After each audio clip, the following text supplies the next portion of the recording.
காமராஜர் அவர்களை வணங்கி கடலூர் மாவட்டம் சிதம்பரம் நகரில் என்னுடைய 100 நாள் நடைபயண நிகழ்ச்சி சிறப்பாக நடைபெற்றுக் கொண்டிருக்கிறது. இந்த நிகழ்ச்சியை மிக சிறப்பாக நடத்தி கொண்டிருக்கின்ற என்னுடைய தம்பி மாவட்ட செயலாளர் செல்வ மகேஷ் அவர்கள், அண்ணாமலை பல்கலைக்கழகத்தில் உள்ள அண்ணாமலை மருத்துவக் கல்லூரியுடைய மருத்துவமனை இன்று ரொம்ப மோசமான ஒரு சூழல் இருக்கிறது.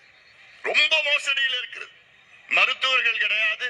அது என்னைக்கு அரசாங்கம் எடுத்ததோ அன்னையிலிருந்து அது வீழ்ச்சி முடிஞ்சிடுச்சு.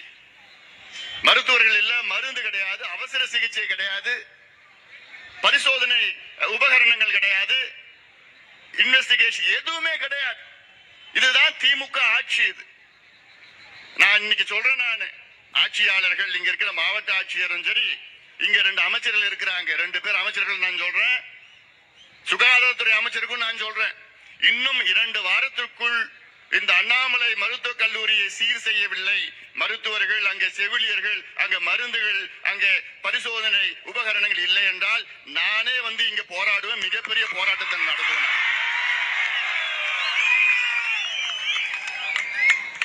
என்ன போராட்டம் நடத்துவோம் தெரியுமா?